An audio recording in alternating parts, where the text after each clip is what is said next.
Hey, welcome to Tone Talk with Mark Uzansky and Dave Friedman. Tonight, we've got an awesome guest. It is Fil Olivieri from SoloDallas. And if you're not into AC/DC, Angus Young tone, Van Halen, and getting real geeky, you might want to leave now. So, but because we're going to get real geeky tonight. So, Phil, how you doing? Welcome to my life, talking about geeks. So I'm doing great.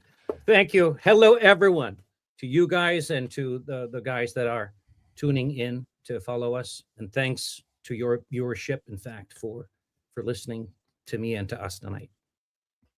Well, we appreciate you joining us and really interested in hearing all about you and your products, your story, and everything else in between. So, hope everybody's doing good, enjoying your Friday night. It's the weekend. Got a long one because Monday's Martin Luther King Day, so got off for that. So, hey, I'll take that. And Dave, how's it going for you? This doesn't mean anything for me. I'm like, this is the week or the week and a half before NAMM. Yeah, that's true. Just shoot me. I'm luckily I sent all my stuff off today, so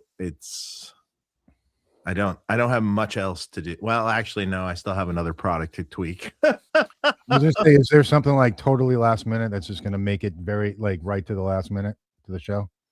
Yeah, there is. Okay. And I gotta tweak it with the co-designer on Sunday. Wow. To keep that excitement and that thrill, that keeps us going. Still the latest mod to the thing. Yeah, well, to the people that build things, yeah, this is the standard, by the way. At least we're still able to build things. Barely. Very good point. Yeah. You've been doing this for many years. The tariffs are painful. Is it really? Ouch. Yeah. Ouch. Very, very bad. Ouch. Mm-hmm. On what particular new products or existing products or both?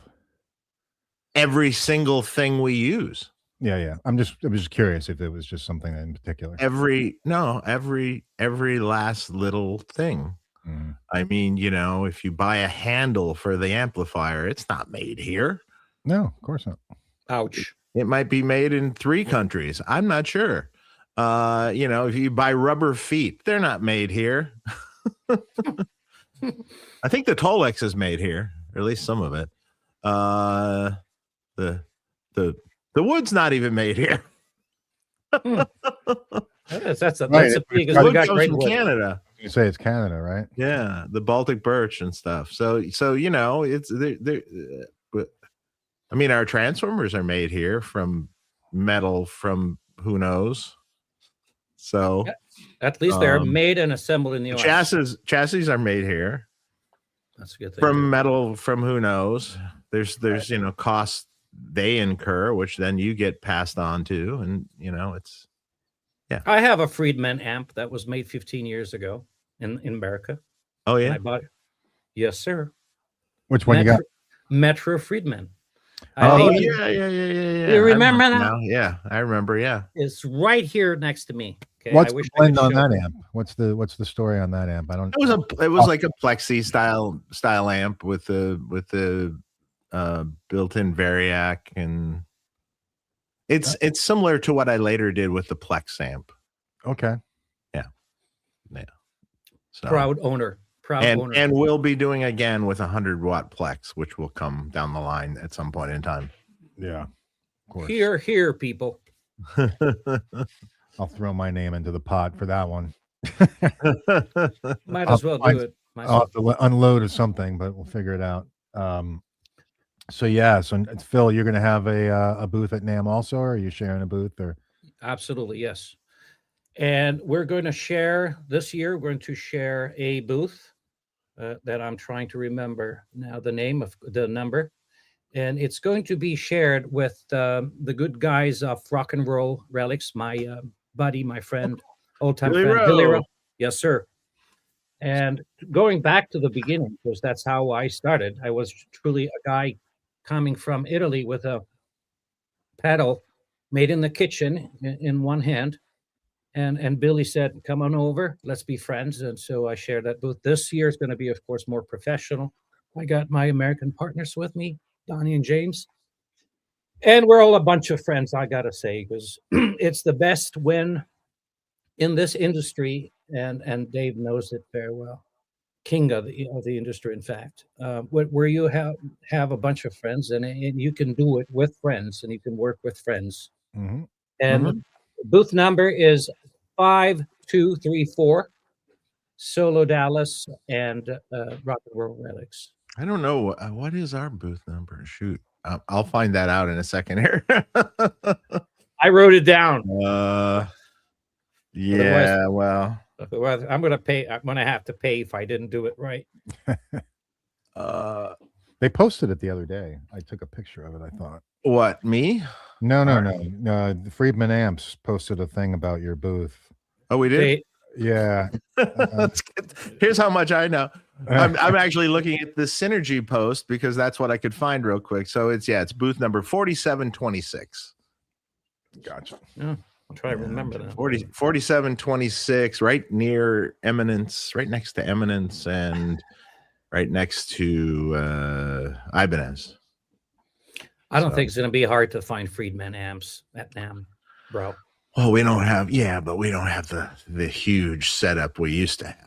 But it's but it doesn't make any sense anymore because the internet and online is so powerful that even NAMM felt it and they shrunk to a certain degree. So that's exactly our philosophy and mentality as well. Instead of going for a huge thing that some can still and are willing to do. Marshall did it last year. I loved it. Yes, they did. But after all, they come from Britain, so they come from over the ocean, mate. So. I think they had some reasons for doing that big of a booth last year. Some to do with the sale of the company and stuff. Yeah, makes sense. So make a good show. Good. Yeah, I'm looking forward to it. Can't wait. Dave, what room are you in? I'm excited. Huh? What room are you in? Oh, I had moved my desk here, and I'm in a different room in here. Oh, okay. Yeah. Is that the display room? I have a real light. Okay. A real professional light now. I like your backdrop. Both of you, actually. Yeah. Yeah, thanks. You can't really totally see mine, but it's yeah. Well, there's nothing really. It's funny. All those little racks behind me are kind of like overflow of amps I'm repairing and things. So they're just sitting out. I cleaned up my front room at my shop and I made a whole like demo area out there. So I had to move some crap that was sitting out there somewhere. Isn't it always like this? Yeah. By the way, the less you see, the more mystique and fascinating it is. So there you go. What is that? What's the amps back there? Right. It's the secret one. We can't show the full thing. Yeah. So awesome. So I did some of my own investigating, of course, and I heard about your products when they were coming out, Phil, several years ago. But yeah, I'd love to talk about, so we're talking about kind of going back to the Schaffer-Vega wireless, right? Yes. That was used by Angus and by Eddie, and who else was using it? David, interesting thing. Now I'm confused with David Friedman. David Gilmer. Gilmer. Yeah. Okay. I mean, everyone. It was a pretty reasonably early industry standard wireless at the time. Absolutely. So there's a long list. Of course, I have it, and I can provide the names, or they're easy to find because on your website. It is also on the website. I was so fascinated by the list when I got to learn that. I'm not sure, Mark, that you've even asked a question yet, so I don't want to cut you and start talking. No, dive in. Yeah.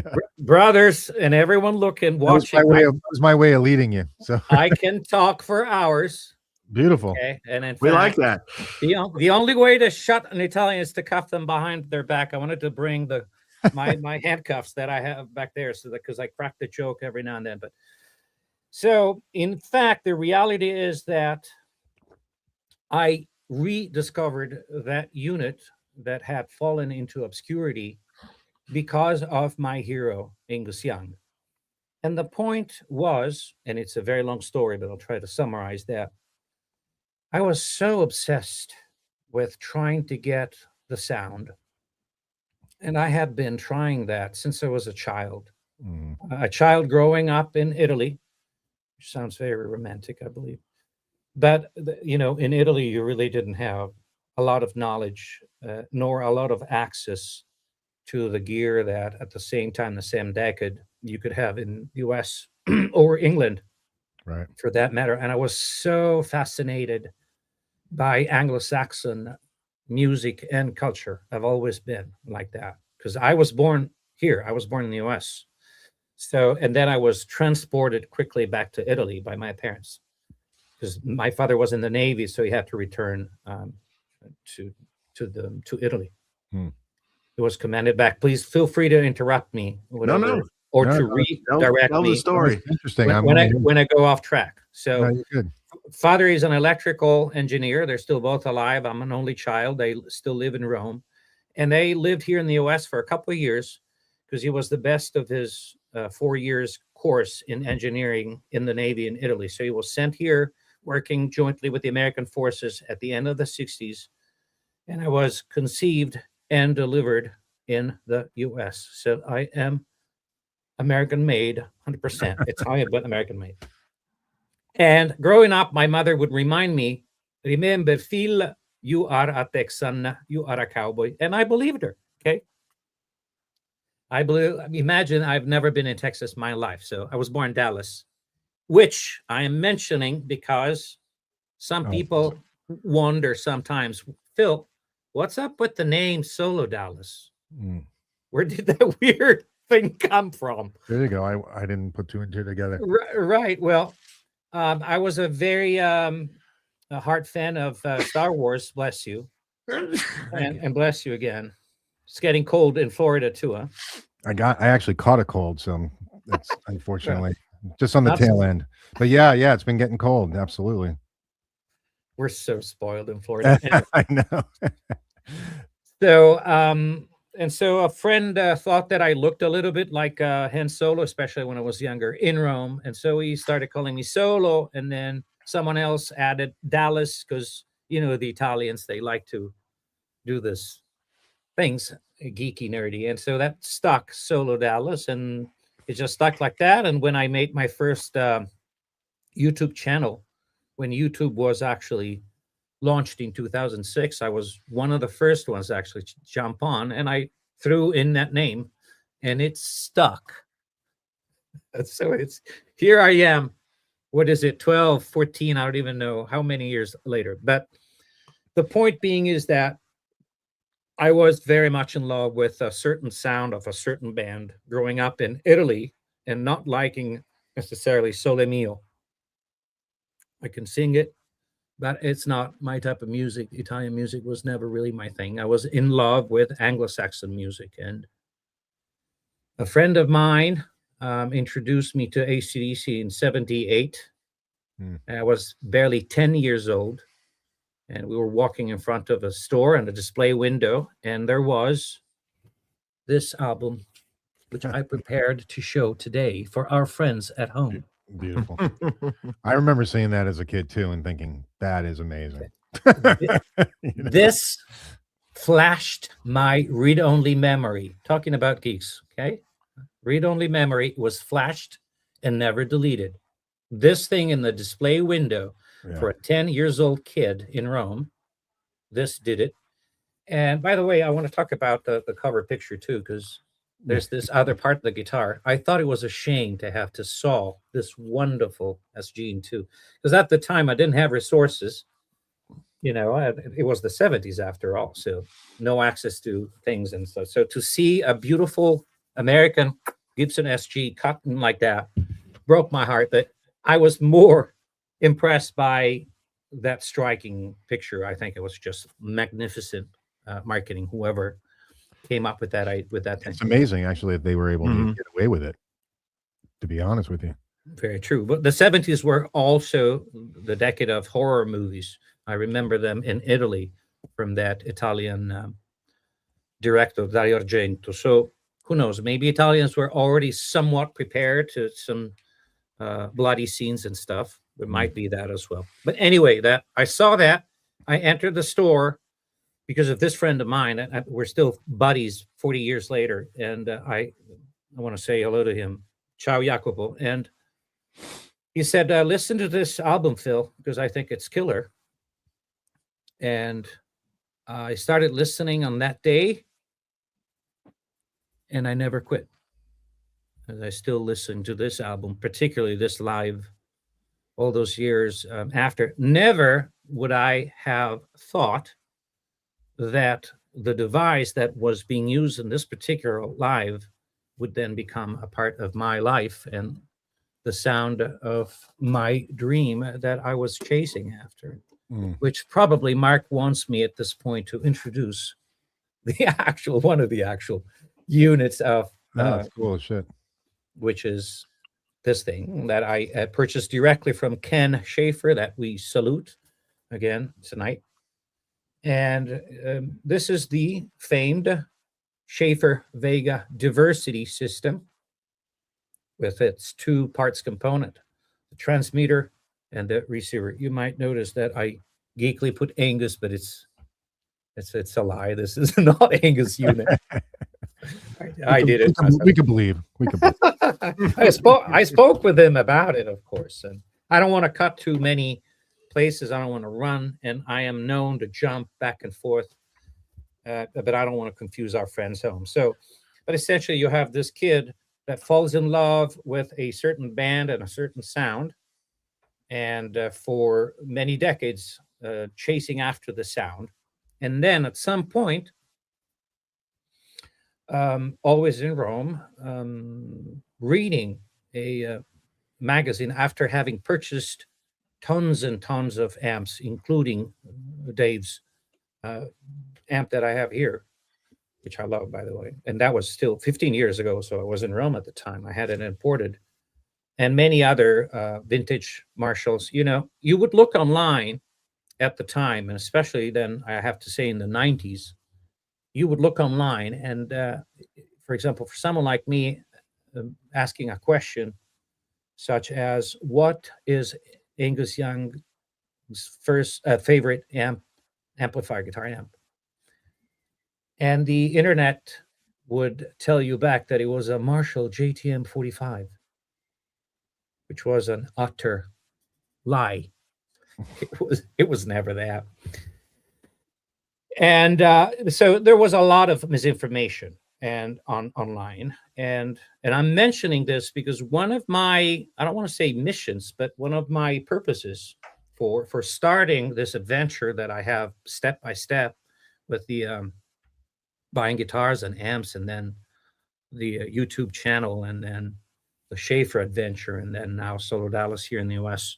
It was truly chasing after, initially, if I say the truth, it sounds a bit like a knight riding a white horse in search for things. But I was really trying to eliminate all the chaff and the flair that you'd find online saying certain things about this or that artist using that gear or that other. Still today, you have to fight sometimes, but there's a lot more information thanks to internet today, and now even AI that's sifting through all that information for you, and it summarizes it up for you as you drop your question. But back then, it wasn't like that. So what did I do? I bought amps, guitars. Some of them, you still see them here. But I ended up like having probably 100 guitars and, I don't know, 20 amps. With that gear amassed, I still couldn't get the sound that I had been chasing after. And I realized that something was missing, truly. And I'm really cutting to the chase here because it's a long story, of course. And so I went back to reading all the interviews that I had, magazines and magazines stacked up, imported from the US, of course. And it was on Guitar Player, a 1984 interview, I think March issue.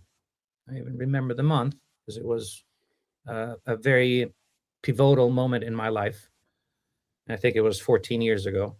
And I read to a specific question of the interviewer interviewing Angus Young of AC/DC. And he goes like this: Angus, do you use any effects? And he replies to that question, no, comma, I just use a Schaffer-Vega. For me, it's probably the best, period. New line. So that question was for me the answer actually to the question,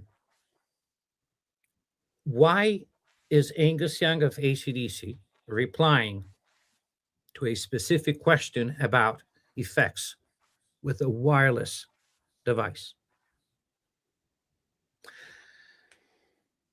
Shock. And then I went online. I started looking about the Schaffer-Vega, and I found the very first picture ever available back in the day when I was searching online. The only thing you could find was a stamp-sized picture of David Gilmour using the Schaffer. And so I saw finally this tower-looking black thing like that standing up, and I said, oh, so that's what the guy has. Another interview that I found of Angus mentioned that you could, and I'm quoting, give guitar hell, open quote, close quote, with between the transmitter and the receiver of such unit of the Schaffer-Vega.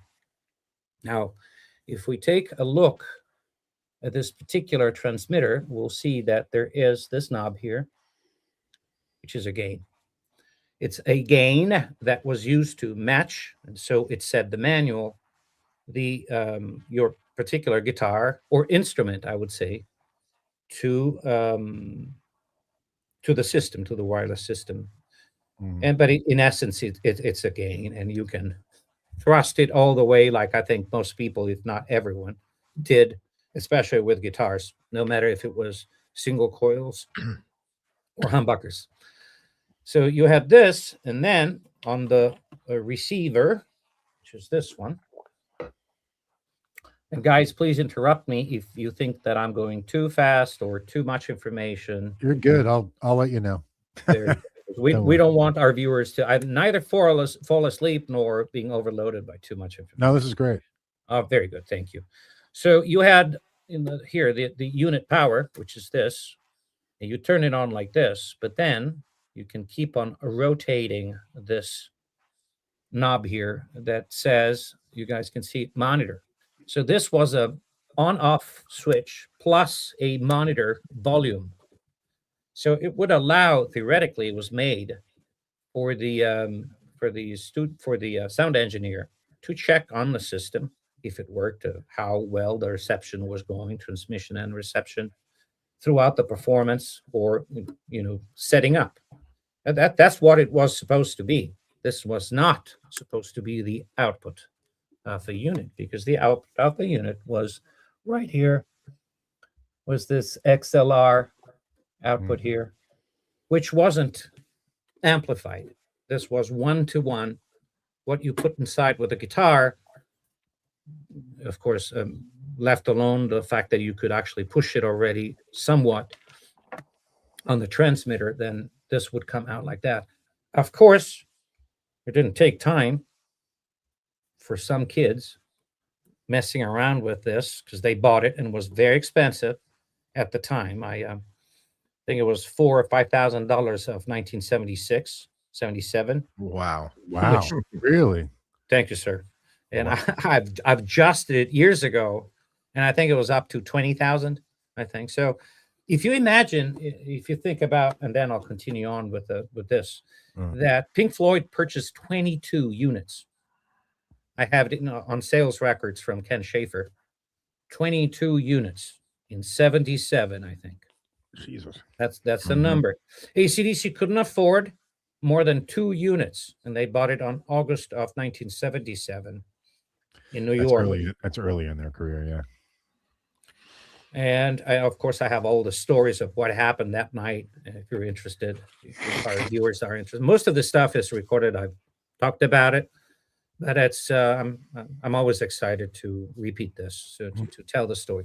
So, but the point here is that these kids, these people, these guitar players, these experimenters, they didn't use this for very long, and they started using the monitor output so that they would turn it on, and then they could boost the signal going to the front end of the amp, and there you had it.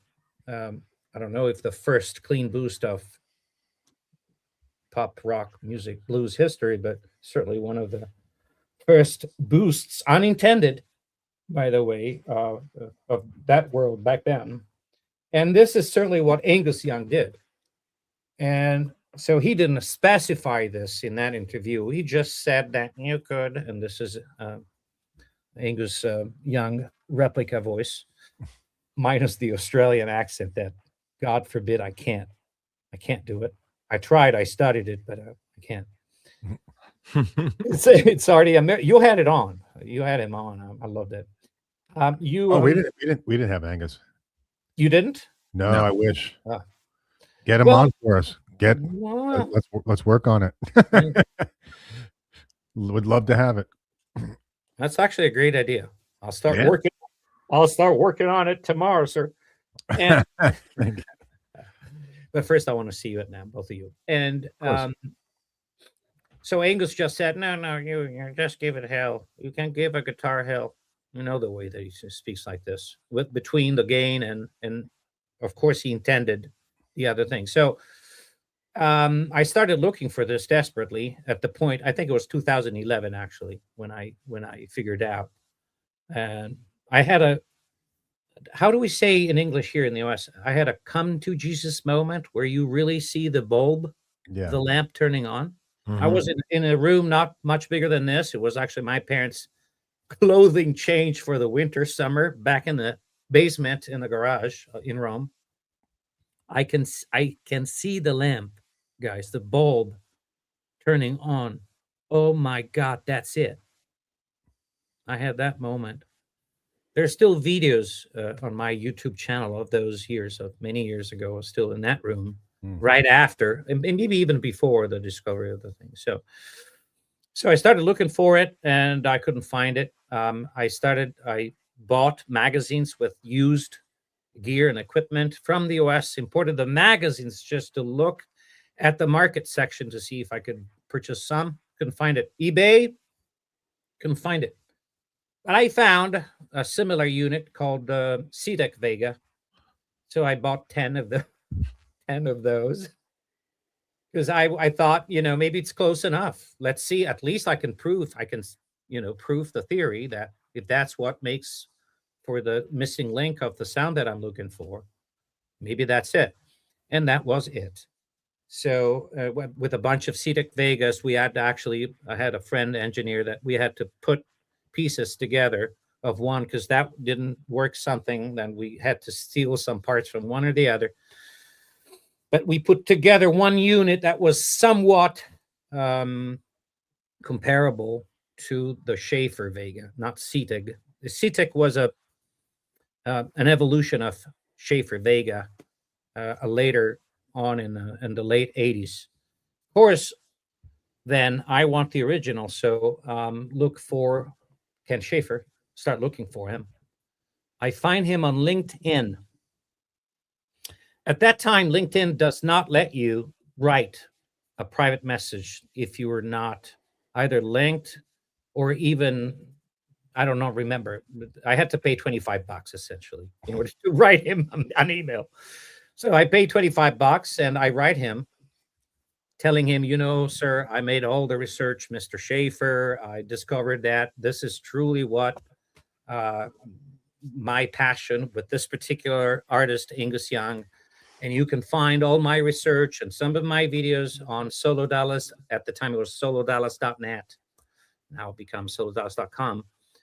And he didn't reply for the first 2 months. And then after 2 months, he replies and says, Phil, I have Well, I check your work. Wow, I'm impressed. I didn't even know that they used it in the studio.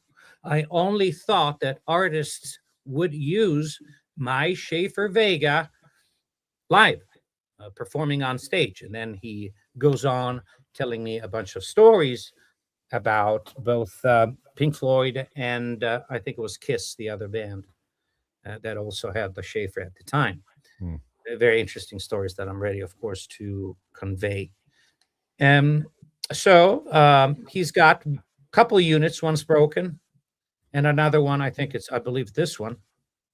If you want to purchase them, they're for sale. He says I was going to give them to a museum, but if you, after all the research that you've done and you prove the concept, because you saw the videos and the articles that I was reading, blogging at the time. So I go ahead and buy it. And I said, I'm going to be on vacation this summer in San Diego because the wife and I, we were starting to think of moving to the US because it's a great country. And so I said, I'm going to buy it now and I'm going to pick it up in San Diego when we go. And so I did. And I opened the package in San Diego and I found the Schaffer, and then I returned home and further proved that it was truly what was missing. And so you might be wondering, or Mark might be ready for the next question, but Phil, how could you tell what was the sonic element that you heard that was missing, and that you actually were able to match with this one, or at least thinking that you could match it, minus the studio magic and all the rest that we know was part of AC/DC's production with those albums back in the 70s? Have I asked myself the right question, Mark? There you go. You took it out of my mouth. Yeah. You stole it. I came prepared, sir. You've done this before. I don't have to be here. I could just leave. Go for it. Thank you. And so it was essentially, you can drive, I think Dave knows a couple of things about this, but you can drive a Marshall amp up to a certain point. You can drive the volume all the way to 10. You can drive it all, the presence. I like presence. I like to add it, or treble, and then change the tone control on your guitar in order to saturate everything to the max. And I did that many times, many years, and then I started recording myself, but I was not getting the oomph. There's a certain oomph that came, and then you can hear it. Just as an example, when you listen to the solo for the song Back in Black, which is my favorite song of all times, number one, and there's a few others.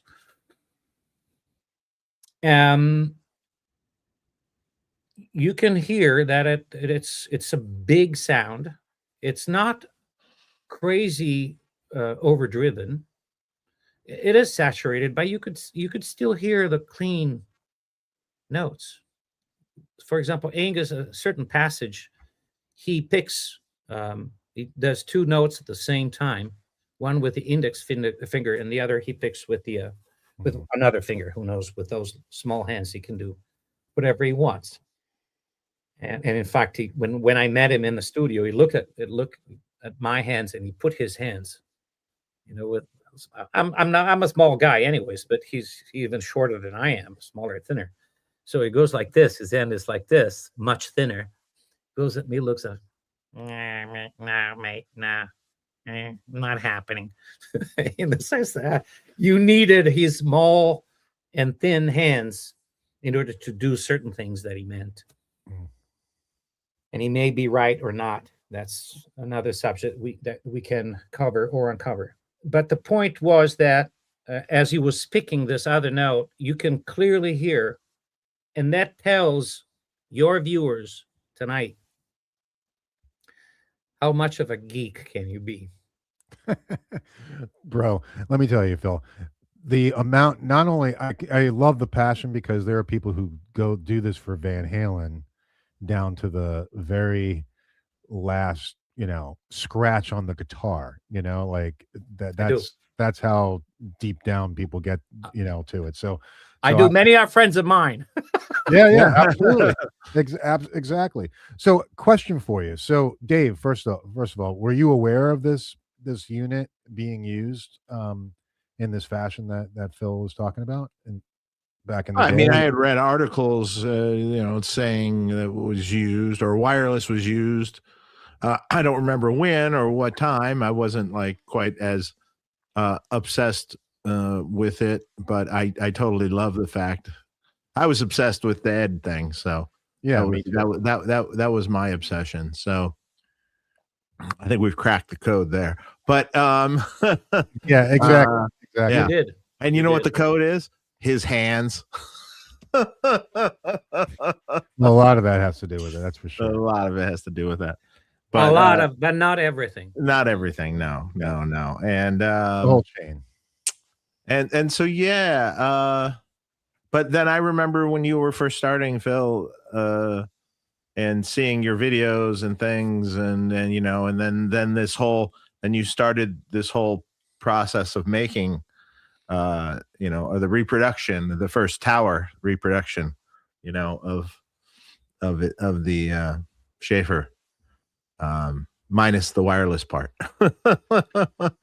Well, I'm honored that you remember me doing that. I think, and it shocked me, for example, I truly am honored, Dave. Thank you. I was in Los Angeles, and Dean Del Rey had invited me. He does periodically. He's about to do it again, and it's great shows where he is a fan of Bon Scott, so he sings a number of songs and invites a number of celebrities. And he has his stand-up comedy moment first, and then he goes on with a concert. It's just fantastic. Love you, Dean. And he invites Bill Burr, who's a great friend of his. So I go to introduce myself with Bill. Hi, Bill. I'm Phil. I know who you are. If you want to learn how to play a song, you go to SoloDallas. An AC/DC song, you go to SoloDallas. Really? Wow. He said so. Completely shocked me. It was just a bunch of days before COVID, by the way. So it was not even 5-6 years ago. And I was ready to, because he's a drummer too. So I was ready to say, Bill, and in fact, I called him. And Simon Wright, also the second drummer of AC/DC, were ready to do something in Los Angeles live, and he was going to come. It was going to be a great show. And then COVID hit and everything shut down. Goodbye, stranger. It's been nice. So that's the process. I got the unit back in Rome, and then I launched, I think, a poll, POLL, on the blog at the time, and I had 15,000 members logged in. And this is again 2011, and Facebook wasn't so powerful, so we still had forums, and we still had the internet sites that actually did a large part of interaction between people. And that people said, yeah, it's very interesting. If you're going to make, I think you should make a product. So we'd be interested in buying it. So I went ahead and I started the process of reverse engineering it, which wasn't easy at all. I had to change a number of engineers because the frequency modulation, transmission, reception was involved, of course. And at the time, I wasn't quite sure if FM was part of the sound or it wasn't. Imagine that. So I know that I have the transmitter that does this. So you load it, you charge it up, you raise the gain, the signal comes in, then you hit the limiter first, because if it's too much from the guitar, say, for example, a humbucker guitar, it's loaded, charged. So the limiter is going to cut it a bit and squash it actually down. And then you have the first part of the compander, compression expansion system, that needed to build a slot of a certain size before sending it over, which is typical compending stuff. It's typical of radio transmission. It's been a thing. Schaffer was very fond of the Compander. I believe that I believe he participated in the further development of that side and adding another antenna, because Vega at first, before it was Schaffer-Vega, I think they just had one antenna. And then he was somewhat an expert of radio transmission, had been a radio guy for many years. You guys here in the US are more familiar with that when you know, you have a passion and you're an expert on that. So at the time, I believe radio transmission, radio guys talking all the parts of the world was a thing, probably still today. And so he had developed some expertise. And so he added the second antenna. So you see, these are the two holes for the two L-shaped antennas that get mounted here, and I go up here. And then, of course, several types of antennas were actually provided, some longer, some shorter, depending on application. Now, the fact that there was two, at this point, antennas gave the system the diversity label. It became Schaffer-Vega diversity system. Because at first I couldn't understand the hell why diversity. Right. This is 2011, so it's and they weren't trying to be like, you know, with political idea. Yeah, exactly. None of that. This is from the 70s, brother. So I had been wondering what the diversity was, and then Ken Schaffer explained to me that, you know, it was just a fancy name to specify the fact that they had two antennas. So there was a different antenna. It was two of them. And this facilitated, because they were at a certain distance one from the other. And mathematically, this helps with when the system, with the signal has the risk of, bless you, dropping out, the other antenna would actually kick in. And you could see which antenna was actually working, because these LEDs, unlike mine that are fake and are always on like that, on this system, you can actually see which of the two antennas and a reception, because there's then two complete reception segments, circuits inside this. So it's a quite heavy unit, because it's truly packed with analog circuitry at the time. Made in America, baby. Yeah. And it seemed to work. Imagine we're in 1976. I think his first prototype came out in 76. I actually happen to have one of the first ones here, but it's got a bunch of stuff over it. It had a different color. Let's show it actually if I mention it. The interesting thing was this particular prototype, and again, please feel free to stop me if I am going overboard or this or that. But the first was actually in this color. This is a classic Vega color. And I'd like to draw your attention on the front panel, because if you guys notice, it says something here, which is probably not easy to read. It does say ELO, and that is for Electric Light Orchestra, because this is the first prototype of the unit that was ordered to Ken, that was made for Electric Light Orchestra, for the guitar player of that band, who liked it very much, and then went ahead with ordering an actual unit made to spec and I think they changed the color to black about 76, 77. And then it went on to have a certain success without being too popular. Sales record amount for, I think, about 1,000 units, which is nothing crazy.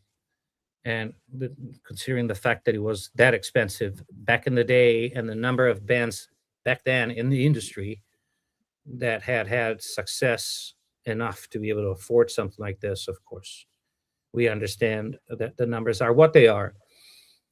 And I think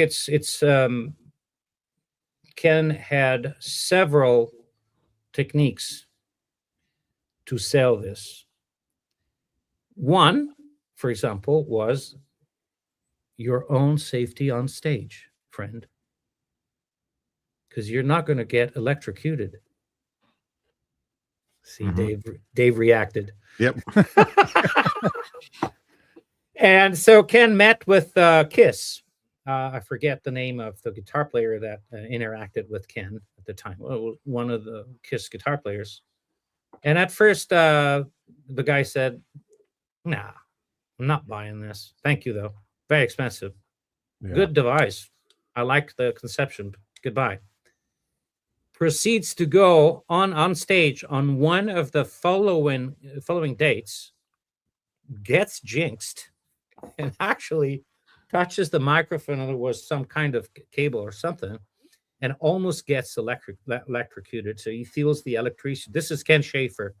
Ken, these are your stories that I'm repeating to our friends tonight.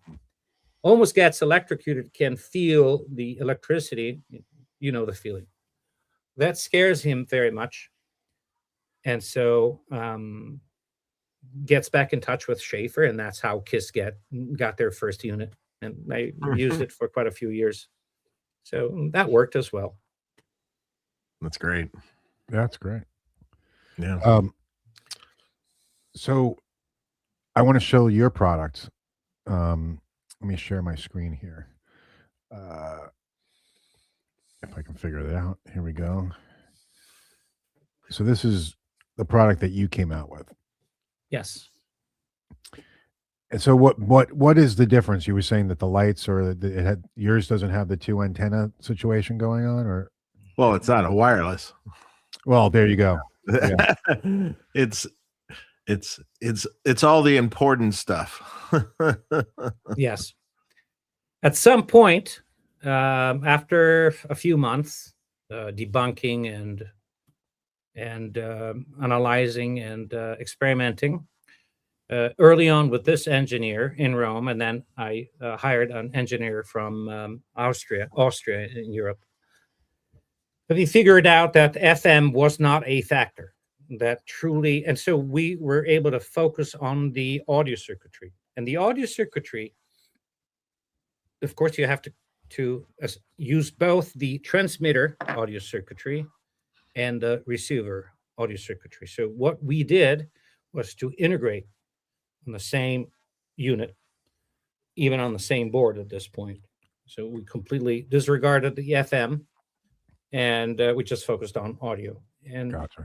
that is therefore the result of that integration. And at that point, it's not a wireless anymore. So the original use of the LEDs that is on the original, where it tells you, and only a column or the other will work with the two LEDs lighting up, or the other one showing the operator, okay, it's on this antenna now or that other antenna. Exactly. You can actually see them switching, as the performer moves across the stage. And Angus, for example, was a guy that would move wildly across the stage, and he said the signal wasn't dropping. So whether that is complete truth, I don't know, but he did say that, and he used it for quite a few years. And I'll tell another story in a while. But so in this unit, it's just the audio circuitry. So the LEDs are always on. These 4 LEDs. I thought I liked the Christmas tree effect, so I turned them all on red. Right. And then you have this green LED, which is the standby or operation pass through. The unit will be on because the LEDs continue to be on that tell you that the unit is on. But then the green LED can be on and off depending if it's being used or standby. And you can actually remote control this by a remote pedal that's plugged in the back. And then you have your audio output back there and input here. And the thing is that the knobs that were used, the 2 upper knobs on the original device were used to control the different antenna functionality. And on mine, I wanted to retain the aesthetical aspect of this tower wireless. I absolutely love this. As a freak of Star Wars or other sci-fi from the 70s, this item screams 1970s. Oh, Look at the look. Absolutely. Oh, mwah, America. I love how it looks. I love America. So, Yeah. and you know, this little white line here, the things, even the knob type, it's 100% 1970s. I wanted to retain that and the VU meter as well. Mm. So what we did is, because we had to integrate the transmitter and the output of the receiver, come to think of it, because you're going to control the output here. So what I thought is that I was going to split the left of the unit, and it's the same on the pedal, by the way, on our Storm, for example. Am I allowed to show our friends another pedal? Yeah, of course. Thank you. I don't know. You got a tip jar. I'm ready. Okay, go So for it. even here, you have the left side, because it's the same. On the left side, you have the gain knob, and this is the transmitter. Nice. So this is the transmitter. This is the receiver, Mm-hmm. and this is the limiter that I didn't have in the first pedal, because we completely overlooked the existence of the limiter, because we thought there's a compressor, which is part of the companding compression expansion. So let's not add the limiter, but turned out that it was actually a very useful sonic tool, because it's an optical limiter, which does have its validity and its effect. Sonically, you can hear. Mm. So we came after the first unit was called the TSR, which is the one I walked in at NAMM in one hand, made in a kitchen in Vienna. And then years later, I came up with this, the Storm, which was more of a standard pedal, left and right, in and out, you know, on the sides instead of on the top as the original, the old one, the first pedal that I did. So I don't want to confuse anyone. So there have been some variations of product through the story of this product line. Mm. It took me a while to figure out and standardize into market standard, still retaining my specificities, such as these knobs, and you know, the left side is the transmitter, then the right side is, so you have a gain and then you have an output knob. But it's truly the two circuits integrated together, and they're very faithful. There's a limiter, compander, everything is inside. I really paid attention. We really paid attention. It was always a team effort. People alone can't do much, especially this one guy. So I always have had friends and a great team over the years. Yeah. That fell in love, and you know, with the thing. So I only mostly talk about AC/DC, which is my my thing, you know, and it's going to be until the last day that I have a breath of air. And that's I already told my wife I want the song Back in Black in a certain occasion. So no doubt about it. And it's very appropriate, by the way. It's because it's so black with a bell. But my partners get, you know, they say, Phil, many more artists actually started using and acquiring, and many more clients, and the kids, and of any age from 10 years to 75 years old, that are not necessarily, and thank God, you know, for that, because it's a broader market, and it truly is a tool that is very flexible. Oh, that's great. And So you're not what- gonna, yeah, sorry. No, it's okay. Well, what was Angus using exactly from, you know, the setup? Was he was not using a JTM 45, you said. So what was he using? Thanks for that, Mark. Yeah, no 'Cause problem. that opens a whole new world. Okay.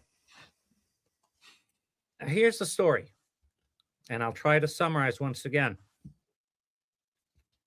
He used a JTM 50, Dave. Mm-hmm. That's what he used. That was his first 50 watts amp head that he used recording in the studio. And I'm going to break it out tonight for all of our friends online following us in this very moment.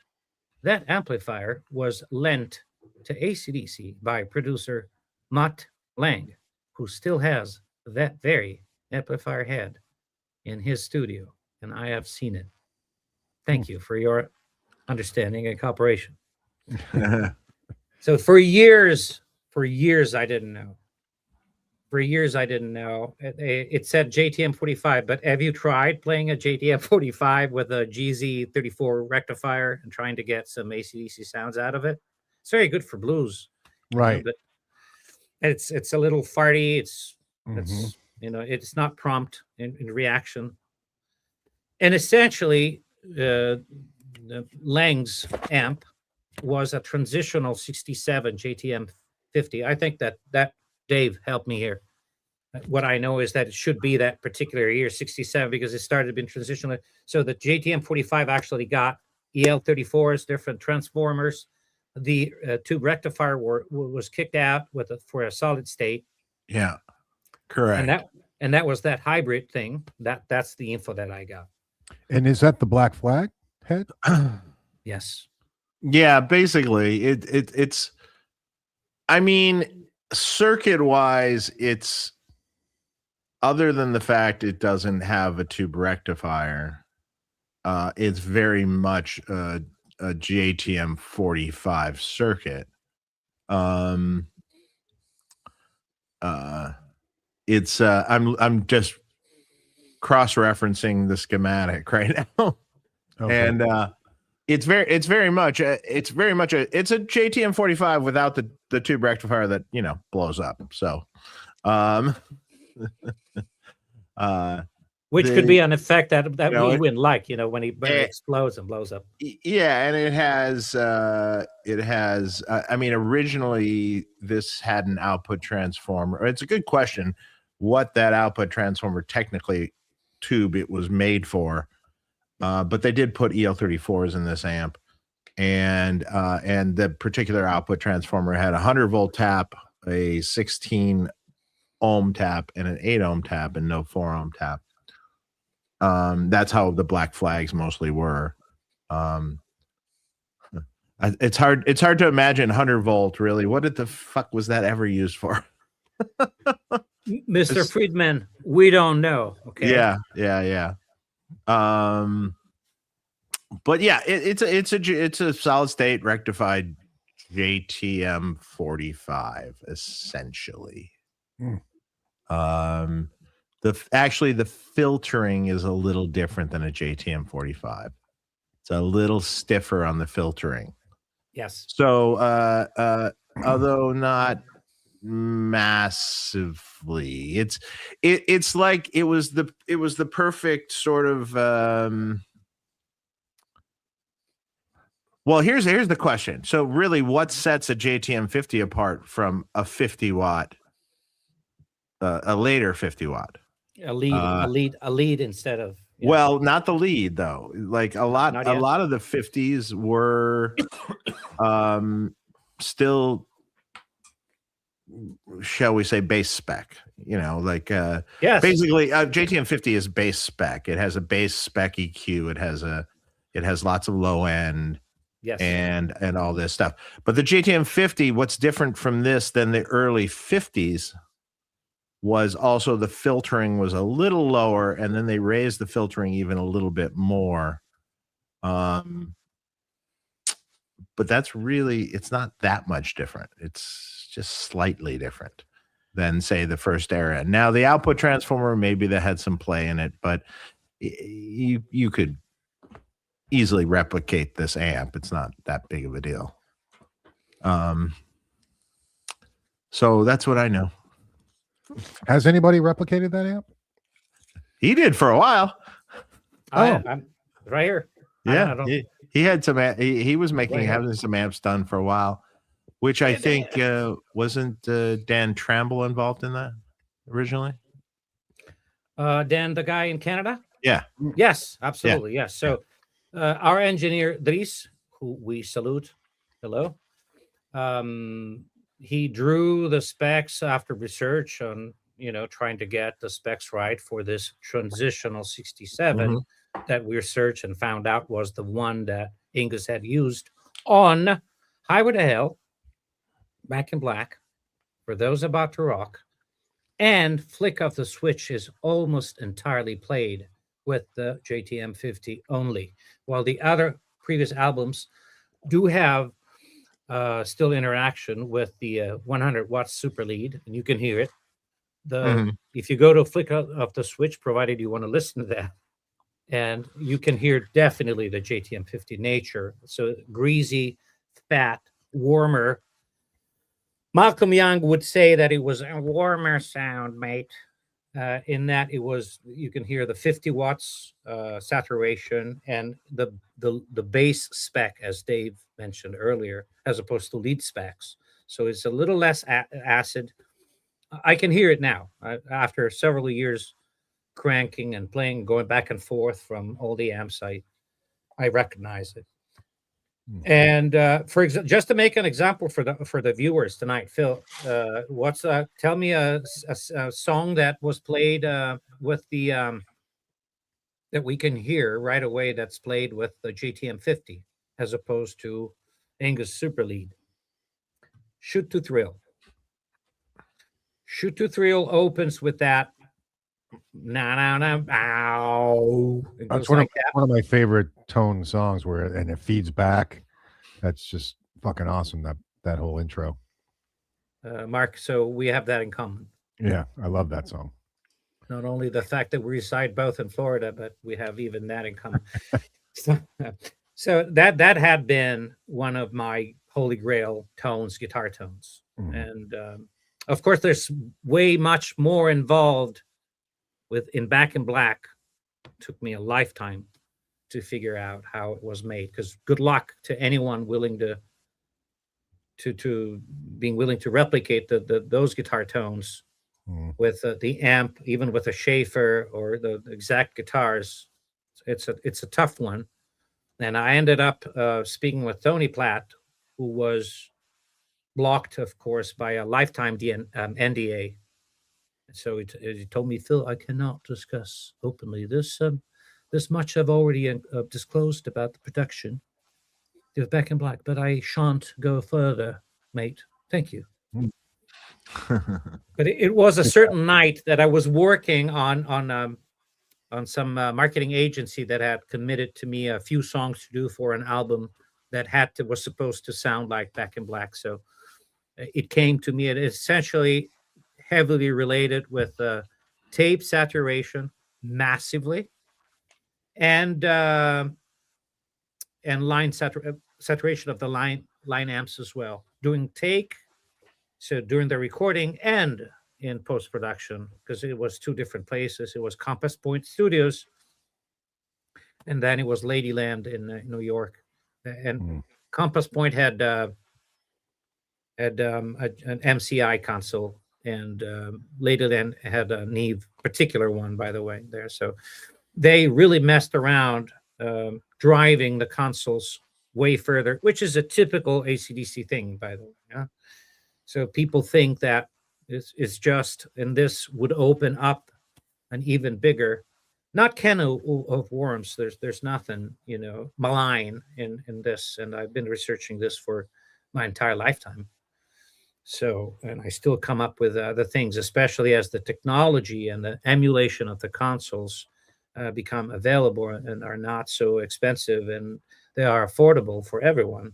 So you get to experiment, and they're more and more, apparently they're more and more accurate in the rendition of the algorithms that the consoles went through. So you can truly saturate that solid state saturation.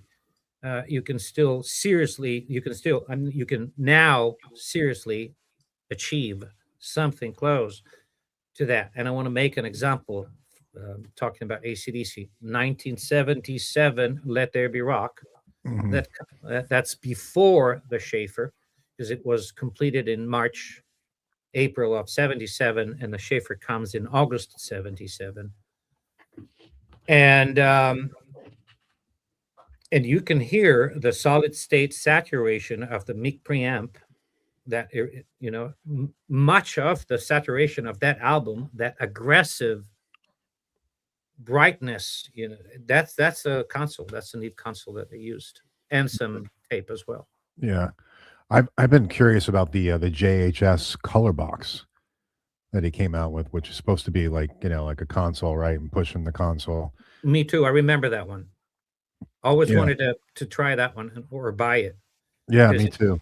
Me too. it's such a great thing, you know, for us, you know, and when you play guitar, okay, so let's try and add that solid state saturation. That it's Mhm. it's a hard thing to accomplish if you're going to pass through the guitar first and then to the amp and then coming from the guitar speaker.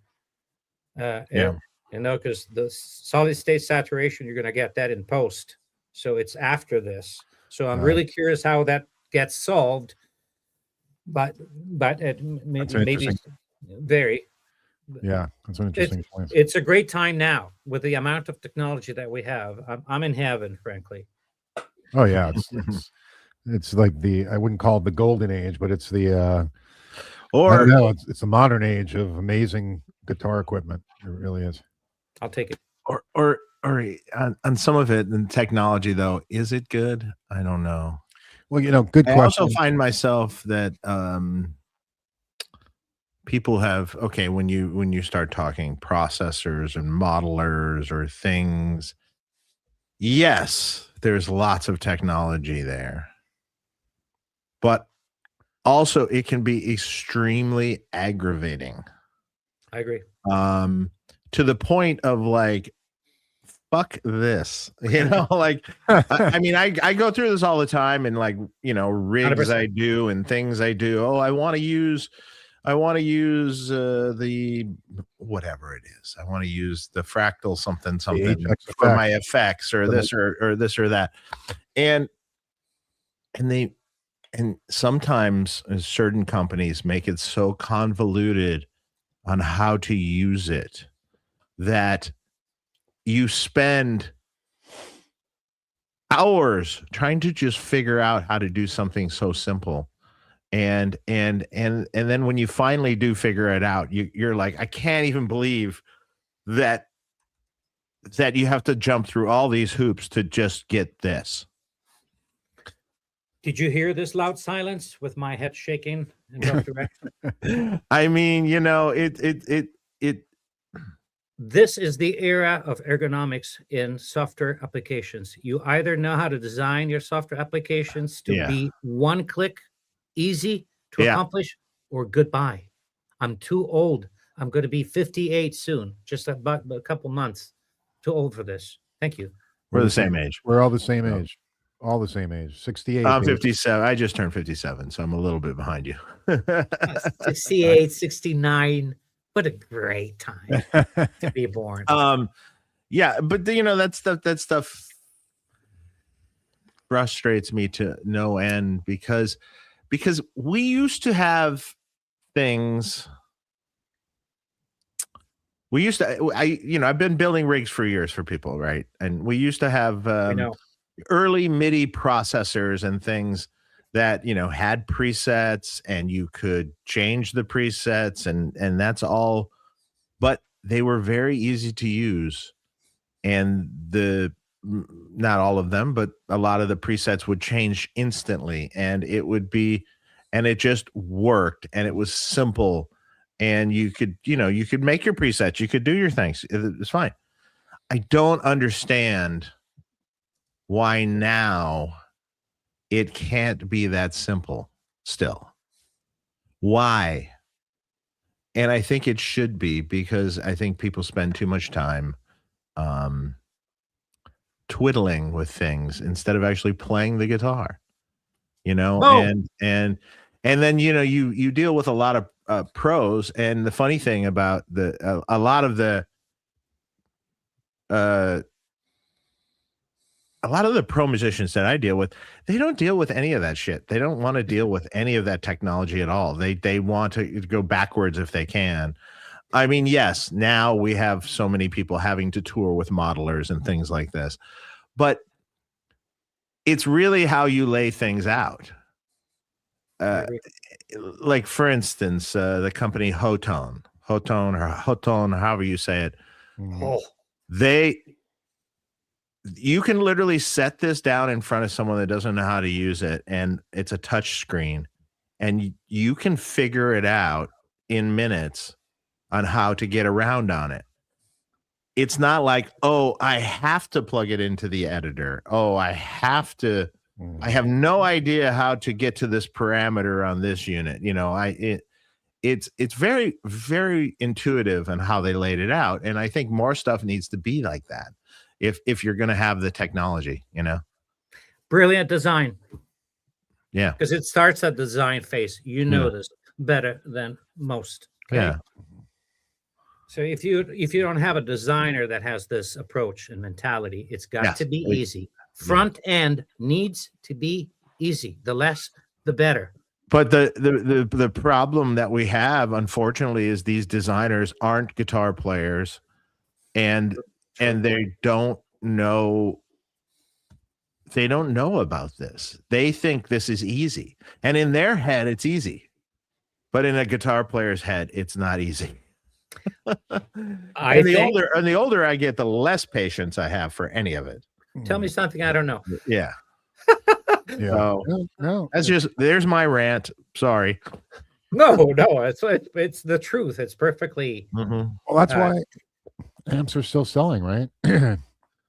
Come again? Yeah, I mean, there's unfortunately a harsh reality of the fact that some people are forced to tour a certain way in a certain way, but man, but then again, I get people all the time that start going backwards after a while. They're like, I can't do this anymore. I'm just going to go to a Princeton and a little pedal board.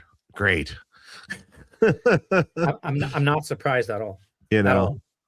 Yes. Yeah. Well, I had that HX effects on my pedal board. Just got sick of it. Bye. I was like, forget this, fuck this. I just want to get individual pedals. And that's what I did. And it's so much easier. Oh, you want to tweak it? There you go. Just twist the knob. I'm good. Right. So I get it. We are old school, late 60s. Well, baby. yeah, we're old school, but I mean, I understand the technology, and I don't shun the technology. I just think that they need to do it in a way that is easier because I say this all the time. I mean, I don't mean to offend anyone, please, when I say this, but most guitar players are sort of idiots, and they don't, and I'm not trying to offend them. I'm probably an idiot too, but it needs to be for dummies. Basically, you need to make it for dummies, and you just need to make it better. Dave, I'm sorry, I can only agree with this. And by no means I'm trying to offend anyone with that. That's not meant to be.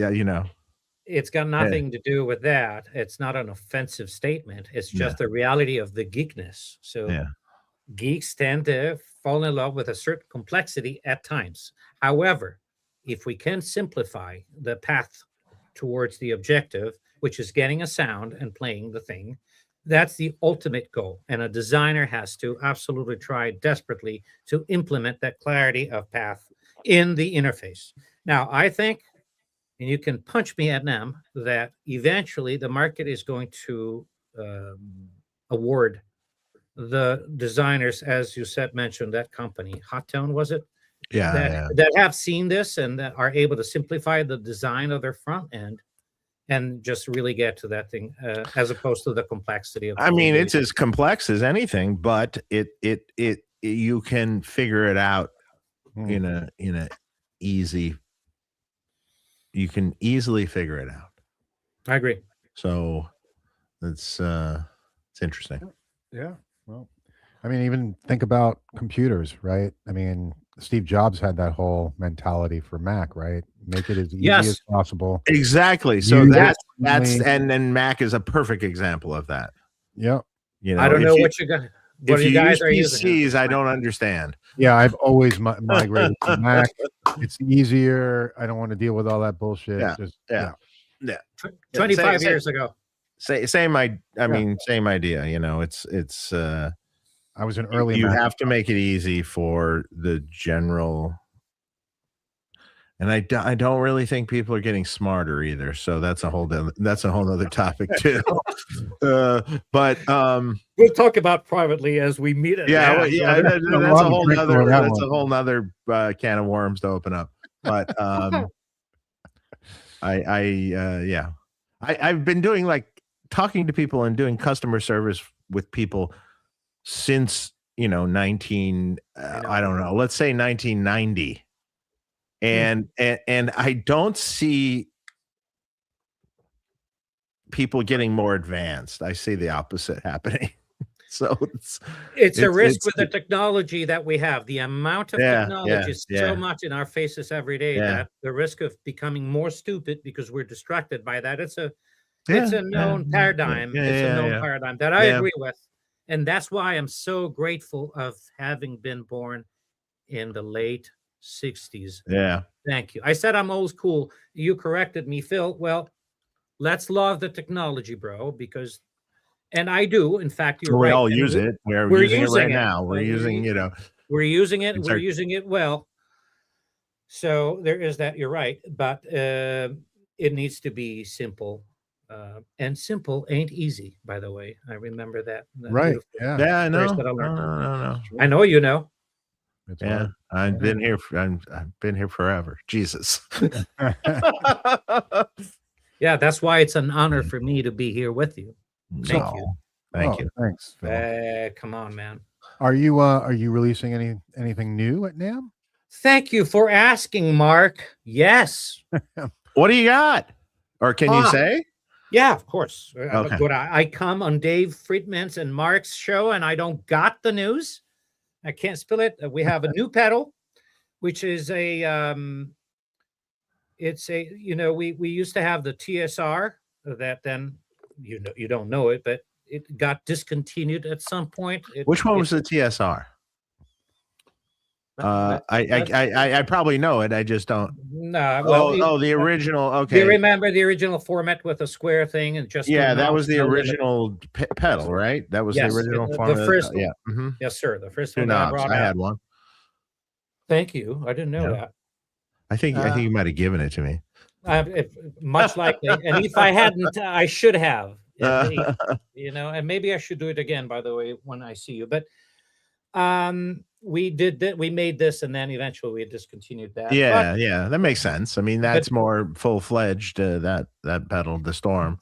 But this doesn't have the compander. So, and there have been some musicians that actually. Do you guys know that thing that when you discontinue something, a segment of the market goes nuts, and they have to have it, and oh my God, it sounds so much better than the new things that they're doing. So when you say it doesn't have the compander, so what does that mean sonically, or what does that mean? But you on the other pedal, you only have two knobs, so you don't have the pack volume, the receiver volume, and then you still have it because this is still transmitter and receiver. So okay, you just have the two knobs, so you just don't have the limiter, or what? Bravo, you don't have the limiter in here because I bypassed it. We overlooked that thing, and it's got a different sound, and so we restarted the starting from the classic, but the early ones that were made even in Europe, because they have different filtering, and apparently some musicians really loved those, and we really had studied very well on the compander, and so we brought that back, focusing particularly much on the compander, and then with a new filtering that has a way, even a warmer way of, and in order to underline what Mark mentioned earlier, to emulate a vintage console. Imagine that. So we have that. We're coming out with that, and it's got a different look from our previous ones, and it's going to be called the CD65, and it's Compan Drive 65 because I like the rhyme. No, but the reality is that 65 is the year of the Dolby system when it was, okay. And it was based very much on the companding technology, compression, expansion. So we're really focusing on that aspect with this pedal. It's still a byproduct of the same sonic tree of the Schaffer circuitry, but it's it's particular flavor in itself that was liked particularly much by a segment of people, and it sounds different from this. So we're issuing that one in this new format. Oh, And that's cool. one thing. The other thing is something that I really like very much that I've been using in the past few years, and those are impulse responses. So to make it short, in my research and study for techniques of a certain band, of a certain era, recording songs with a certain set of microphones, with a certain technique, Mm-hmm. I researched this, getting in touch with sound engineers at a very old Australian studio, Albert Studios, and the Mhm. way that they would record the artists back then in a it was a small studio. It was actually 2-3 different rooms, but even the larger room was actually small. So after speaking with these sound engineers for the past year, 2 years, we went to a studio this past summer in Belgium, Daft Music Studios, absolutely fantastic studio in southern Belgium. And I salute our friends from Daft Music. And we recorded a bunch of impulse responses that we are about to launch. In fact, NAMM 2026 would be the proper event for this. And we used a couple of set of vintage cabinets, particularly focusing on one, which is an old Dave Marshall 1968 with original pre-roller speakers placed in various spots of the room of that studio. And we provide the pictures with the microphone positions. And it's a bunch of vintage microphones that include U67 vintage, U87, U47, D12, 414, U87. So these Oh, microphones cool. vary, but I really mean it. In fact, I look forward if you guys, either you, Mark, or Dave, either of you, if you use impulse responses, please let me send you a free sample from your friend Bill I'd love it. Yeah. at thank- my Yeah. earliest convenience, because I am sure I am going to surprise you, because we really paid attention to the process of recording this, and there was virtually no difference from the sound of me playing in the room and what we got in the control room, and even after, once they were captured and played back. So Yeah, I'd love to hear it for sure. and we had, and this I want to really stress out before we say goodbye for this Friday night, they have been conceived with a producer point of view and sonic stance. Instead of placing the microphone in front, shoving it in front of the speaker, we really spent a week placing all those microphones in strategic positions with a baffling technique that we learned from these sound engineers from this studio. So, of course, it's not going to be only for AC/DC, because if I say this, and since I've been insisting so much, they're going to punch me in my face. My partners, even my wife, is going to do that. It's going to work for all rock and roll sounds. Okay, I want to say it. It's not only AC/DC. You wish you could sound like AC/DC immediately by plugging in like that. Ain't that easy, baby. Right. But Shirley's going to get a great rock and roll sound. I am done. Oh, that's awesome. Can't wait to hear it. I'm gonna send it to you both via email. Perfect. Now, you have a- another, don't you have other pedal too? Do you have fuzz pedal or something? I do. We recently released, but it's a 2025. This is essentially, it's called the Orbiter, and there's me being abducted by a UFO. If you see that, this is actually me. Because 2025 and 2026, it was supposed to be the year of disclosure, babe, where they finally tell us that UFOs technology has been captured by the government. So, but this is essentially a mixture done by our engineer after 2 years of research of what he considered the best fuzz devices put together in a way which is, we think, very musical and reminiscent of the philosophy of SoloDallas LLC. So it's a clean, dirty philosophy where you can be very well saturated and dirty, but at the proper moment, you can clean it up just by rolling off the volume of your guitar, which is very Yeah. old school and which still my way of doing things, which I've learned from someone. I love the knobs. I love the way it looks. Yeah, it's killer. It looks great. Thank you. Thank Yeah, you. Thank you. Beautiful. A hammered finish in blue, and then with the thing, and then with the Neve knobs. Yeah, it's killer. Looks great. Style, baby. Yeah, America. that's cool. America. Yeah, but with an Italian flair. Oh, Yeah. grazie. No, Yeah. grazie. Grazie a te. Roger Dat, super chat. Aloha, gents. Thanks for the intense Geek Fest. Phil, do you have any users of your gear in studio applications? Vocals, drums, mics, sidechains? Not really. I know that the tower has been used for experimenting in the studio. So usually studio producers get the tower because it's got a little bit more features and they can use it around.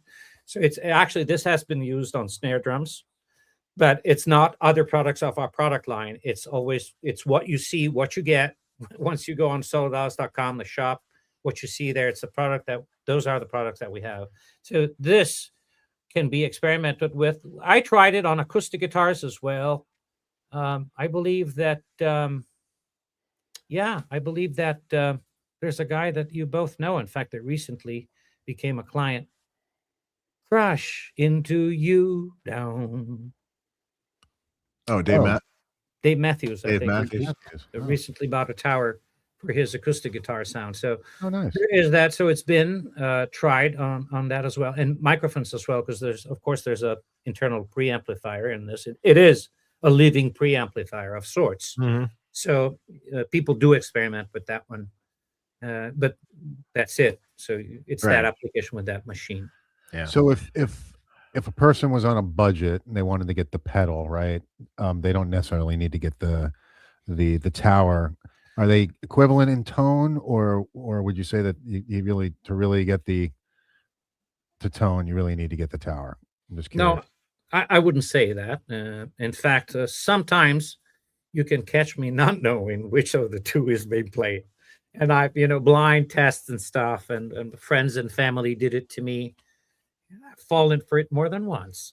So no, this is truly, it truly represents a lot of the same sonic qualities of the tower, minus the format, of course, and the Right. sexy thing. And there's a couple of features behind, a couple of switches. You can eliminate the limiter. You can't hear. You can close it all the way down, but it's still the circuit. It's still active. So instead, Joe Bonamassa got a few of those and asked if we could disconnect the limiter. So we did it for him with a switch. Hmm. And so, because he was hearing still some sort of limiter activation. In the pedal or in the tower. no, in the tower. Okay. So, Yeah. tower. So we modified it, and then very often what you do for a certain client, it becomes then a standard feature, and you Right. You're run like, it oh, as that's a good idea. that was Joe. That was Joe's request, and we did it. So here you don't have any switches. This is what you get, but the sound is it's the same circuit. Right. There's no compander here. There's a compander inside here. So, but there's a sensible price difference. So this is $1,400, and this is Yeah. No, it's- 200 something. yeah. Yeah. Yeah. So it's like a Yeah. Yeah. Cool. So but now you'll have the new pedal again, the other pedal again, and then that has a compander. So now you can buy all of it. Buy them all, people. Collect them all. Yeah. Exactly. That's what we used to Not- say back Yeah. in the day. Yeah, it's true. Thank you. There was a question I was going to ask you, and now I totally forgot about it. Oh, fuck. It'll come to you. So all right. So let's go to Van Halen. So how did Yes. Van Halen use it? It was just did he use it in the studio? Is there Well, any evidence? I can tell you one thing about that. Okay. That if there was a knob to turn up, he did it. He did. Sure. He did. Any knob that he had, he would turn to 10. So there's a very good chance if in fact he was using that wireless at one point in time, he had turned those knobs to 10. Because No doubt. even later in life, when he was using a Shure wireless, he would turn the output levels hotter. He would turn it up, and just that's his whole mentality. It Hot was rod like, everything. if the knob's there, it's meant to be turned to 10, right? Yeah, of course. So what are you going to do? Waste Whether that's a good idea or not, but it's probably got done. Dave, life is too short for 8 or 6 or 7, right? So, so to my knowledge, yes, he's used it in the studio. In fact, there's pictures of one picture specifically floating on the net that I think we all have that one, and you can see the Schaffer in there. And then there's an interview that I read. In fact, one of the very few at the beginning. It was David Gilmer, but actually David didn't mention the Schaffer. You could just see it in the picture. It was Van Halen actually mentioning that he was using it, and then only after I found about the other phrase of Angus. Yes, and Van Halen said that he used it, and at some point it stopped working for him. I think because it was, as Dave was mentioning, everything was on 10, and he was getting some weird feedback. And so he said he stopped using it. And then he went back a couple of years later to the CETIC Vegas. And there was one of those that he really liked. And it was working very well for him. At some point, he's got something malfunctioning. And he brought it back to the shop. And they figured out that there was one wrong component in that CETIC. They gave it back to him with restored original components. He didn't like it anymore. And he stopped using Vegas and went to something else. That's the story that I read. That sounds about right. You know that one. You knew that. Well, one. no, I don't know that one. It just sounds about right for Ed. Who he is. Yes. Yeah. Genius. Yeah. So, the other question I was going to ask you was going back to AC/DC. So did Angus, I think I read on your site that Angus ended up working with you, right? Yeah. And he ended up using the new tower and has used your products, right? So yes. That's so cool. Yeah. So I wrote Kenny Schaffer, so we became this collaboration, signed a contract with him so that I could use the name because I wanted to do things legally in the right way.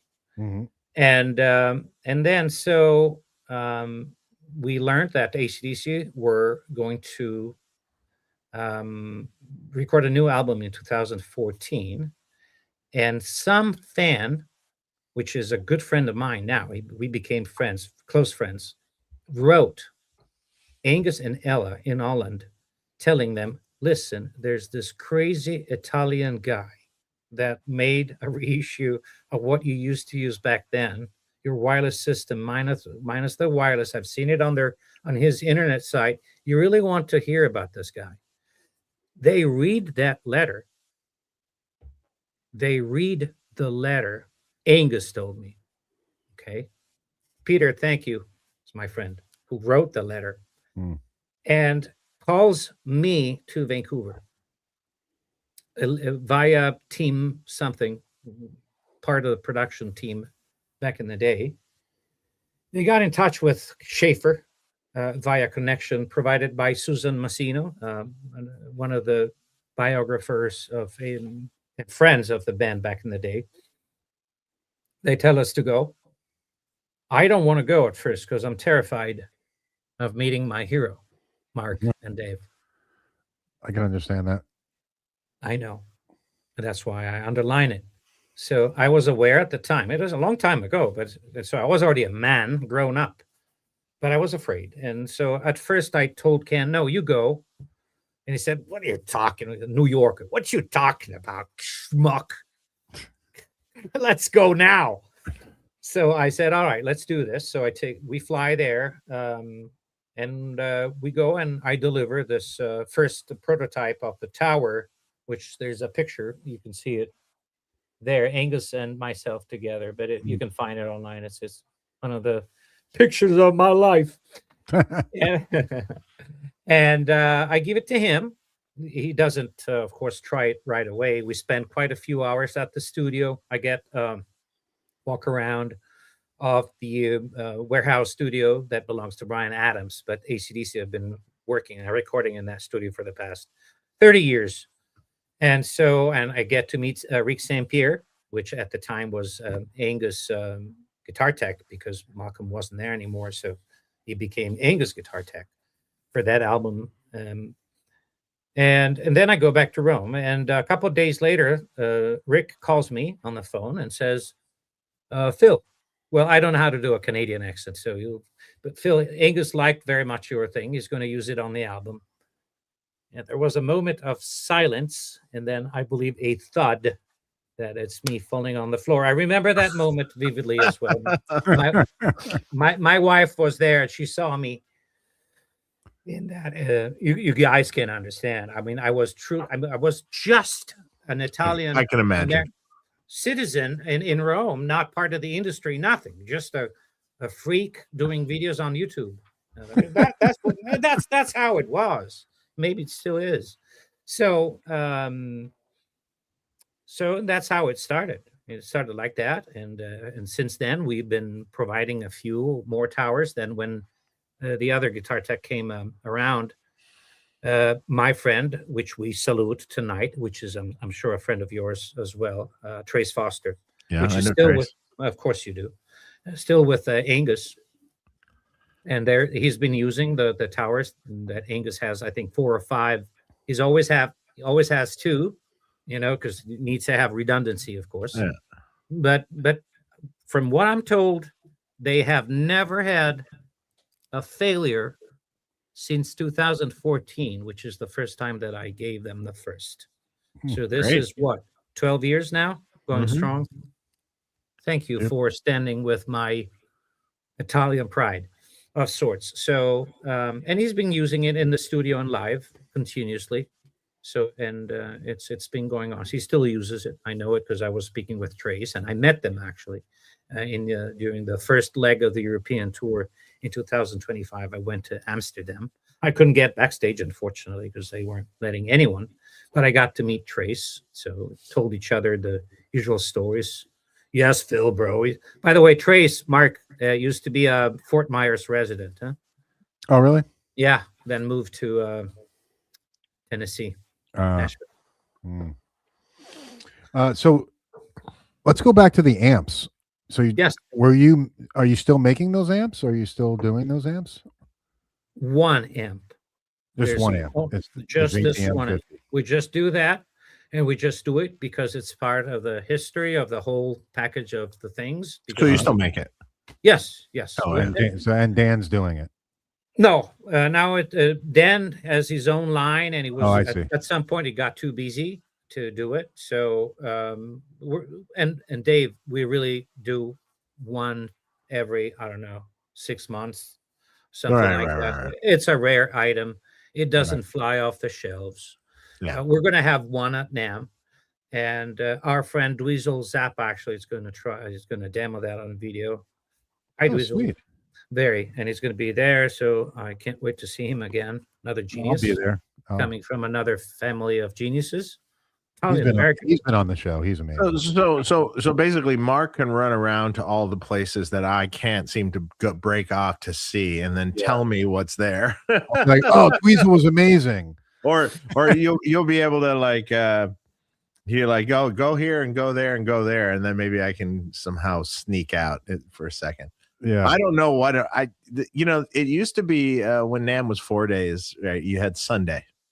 Yeah. And Sunday was the day. It was like you walk away from the booth for a while and you go around and look for a while. I don't need to look that long, but 2 hours, 3 hours maybe of your day, you'd walk around. And now that it's 3 days, I can't fucking leave. I like it though. I'm gonna have to somehow go in at 9 a.m. Early and then walk around a little bit and then before people open up. Before we open up and stuff, because Yeah, but I like to know that you're busy, Dave. I like it very much. yeah, it's part, It's part of the ethic of this nation. The work We hard, have play hard. we have new products. We have new. I'm gonna come things. visit you at the. We have. I have my. I want to play some. I want to play me some new Friedman. I have my new. There's a new Fil X 20-watt amp that we did. Oh. A PX20. It's got those Neve knobs like you have on the pedal. Phil is another amazing guitar player. Yeah, and he's going to be around a lot because he's got to do 1 million videos with 1 million people. That's 100% Phil.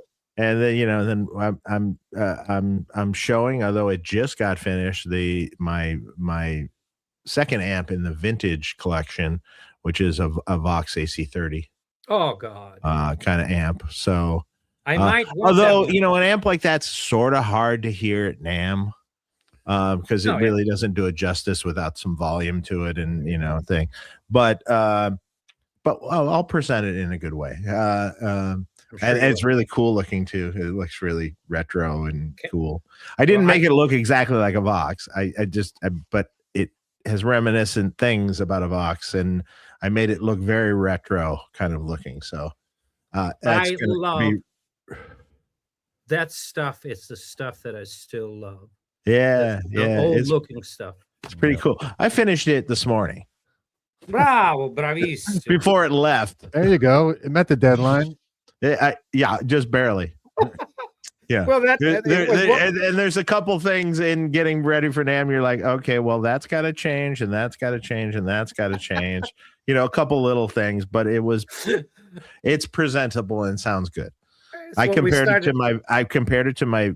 I have a vintage copper top AC30 that was blue. It was original blue, and it the Tolex was blue. So, and they only made those for promotional things. I just stumbled upon a website actually today that talks about the blue ones. And there were 2 shades of blue. There's a lighter blue and a darker blue. And I have the lighter blue. Oh, God. And they were only done for promotional stuff, like trade shows and things. Really? And I was told that originally when I got the amp, but I didn't know if that was true. And then I finally found a website that showed a picture of another one. I'm like, that's it. Wow. So I was like, cool. Where'd you get I recognized. Yours has a story, right? What? Your Vox has a story. Oh, years ago I sold that Vox to Tim Pierce. Right. Oh. And then years later I was talking to him. I go, you still have that Vox that I sold you years ago? Yeah. I don't use it much anymore. I go, would you ever consider selling it back to me? And Tim didn't say much at the time, and then later he calls me. I was on a long driving trip, and he calls me on the phone like when I'm driving back, and it's like, so I want to get that amp to you. I go, wait, what do you mean you want to get it to me? Well, I want to get that amp back to you. And I'm like, well, what do you want for it? How much money? What would you like for it? He goes, we'll work that out later. He goes,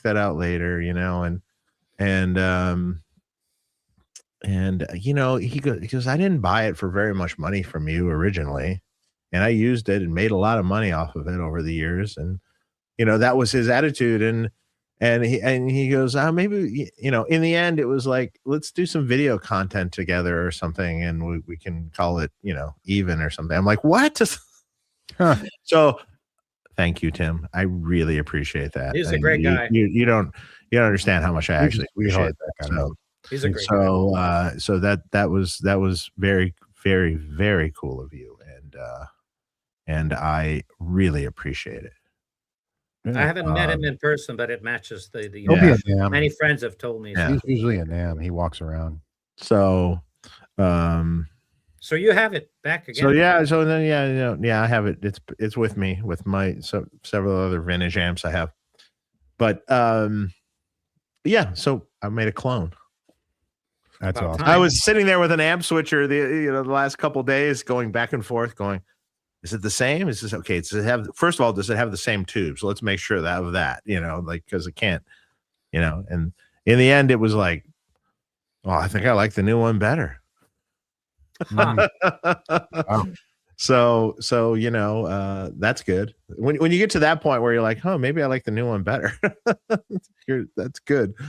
You did a great it's job. way quieter than the old one, that's for sure. That I Oh, bet.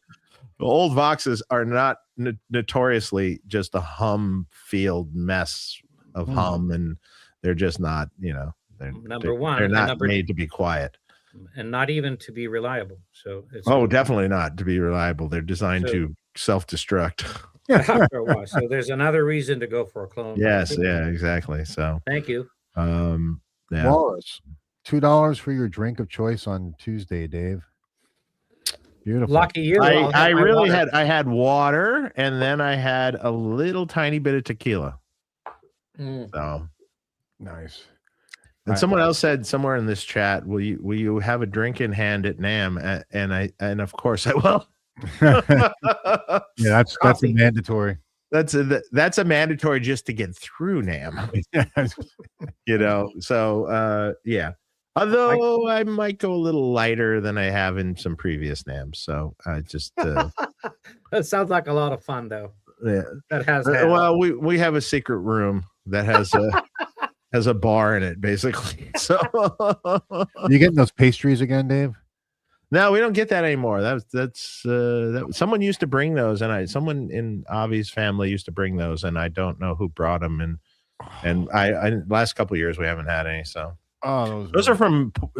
I can tell you where to get them. Oh, Is in the valley at Porto's Bakery. oh, really? That's what has those little apple pastries, little things that were incredible. Yeah. Well, you'll have to tell me where, because I'm Yeah. That's easy. driving from Malibu through, so maybe I'll stop through and Yeah, are you staying in Malibu? yeah.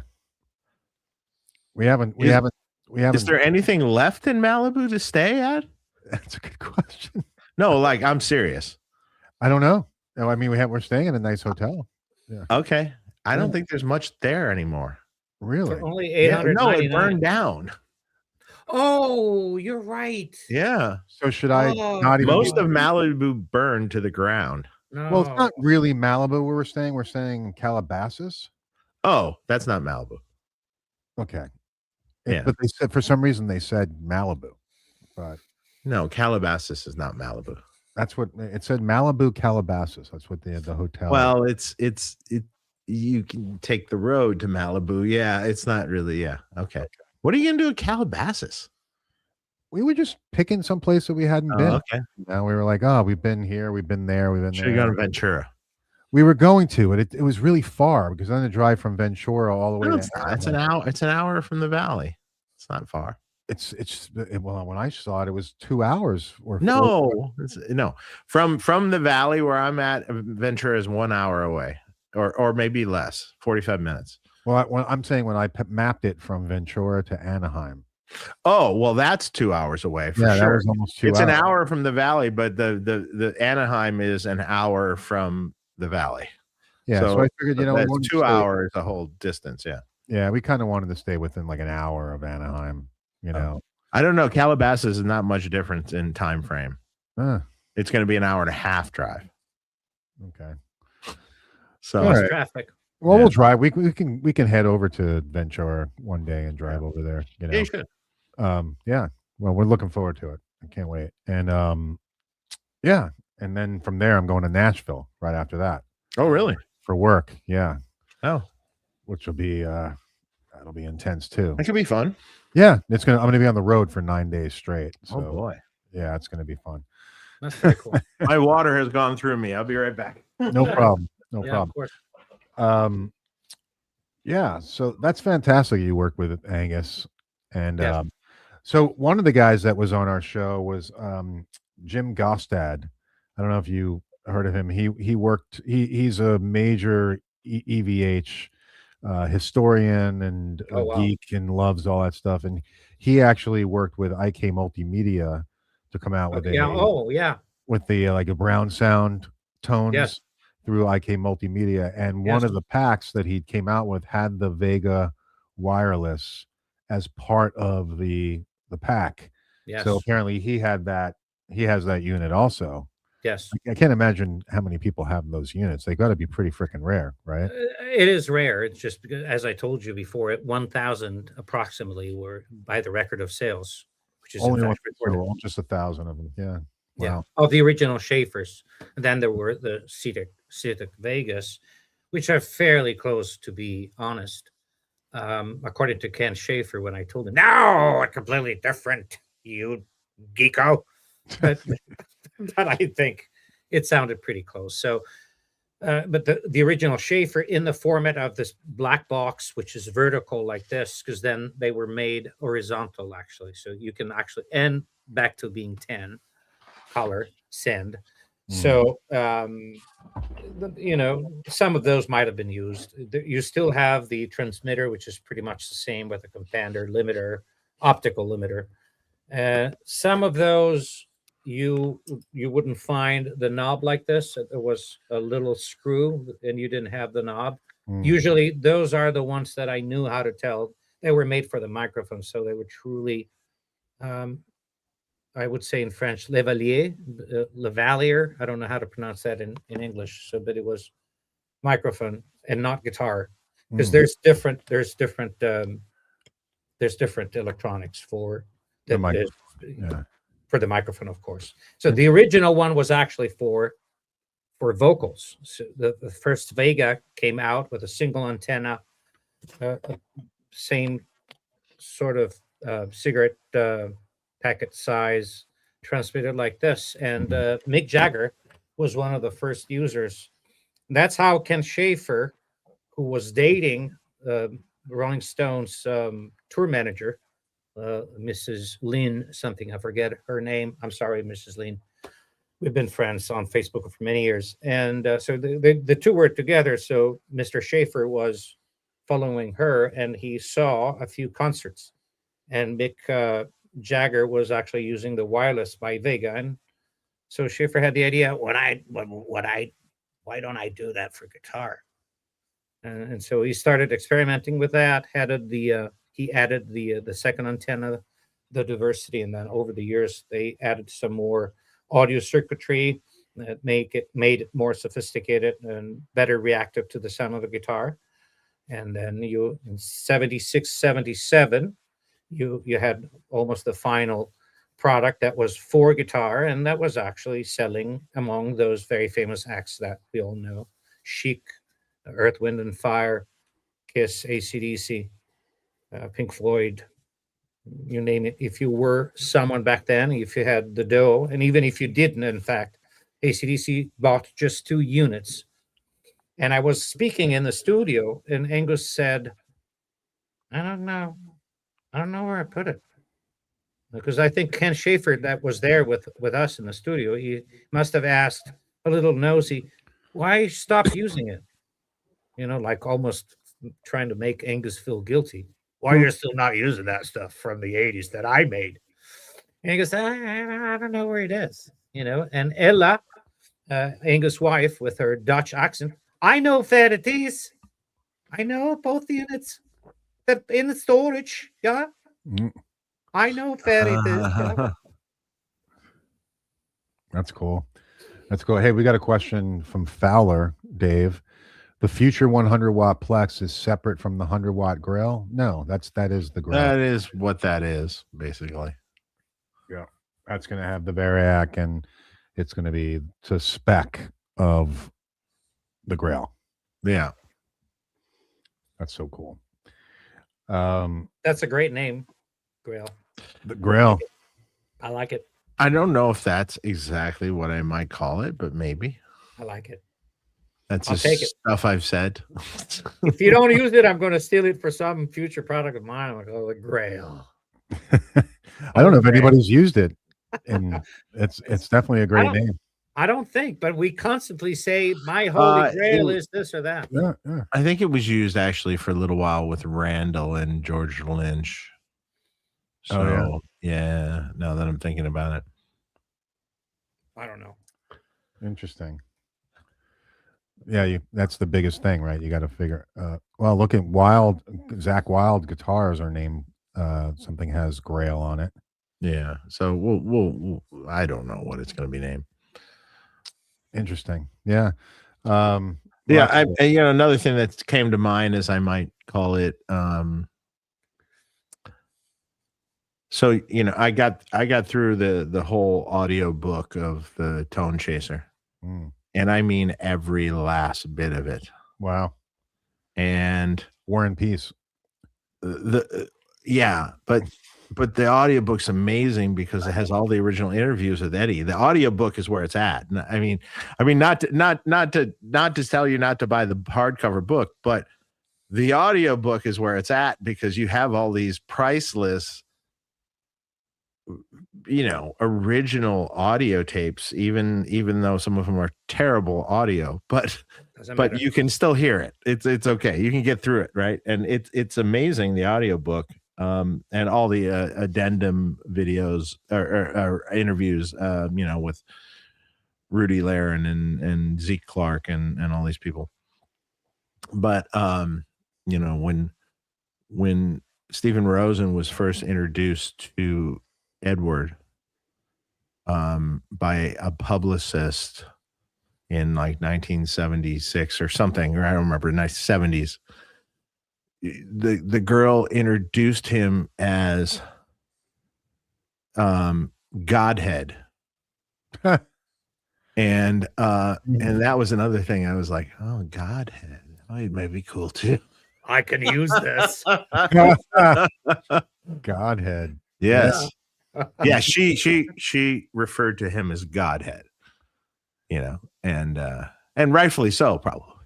I was thinking exactly rightfully so. I mean, how do you describe a very young Eddie Van Halen in his literally his heyday?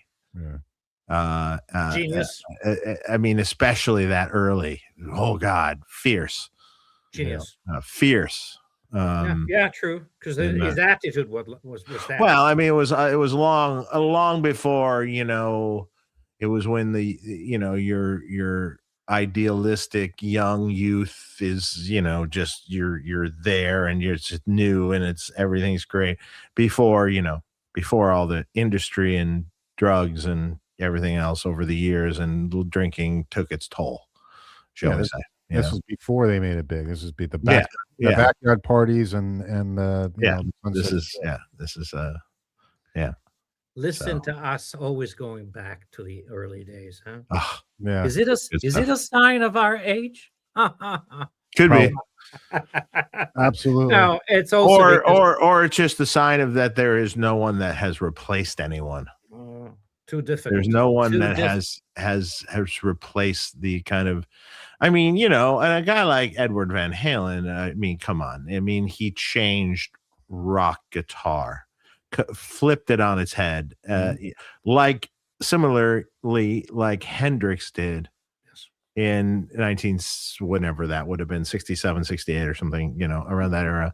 Similar, very similar, but maybe he had a little more output than Hendrix did because Hendrix died early. But even the technique was brought up. But it was just like no one did what he did then, and just up. Still, the funny thing I always say, like I saw some old magazines recently someone had around here, like from like some old circus magazines from like early 80s and some early stuff. 80s, yeah. And I haven't looked at one of those magazines since probably then, right?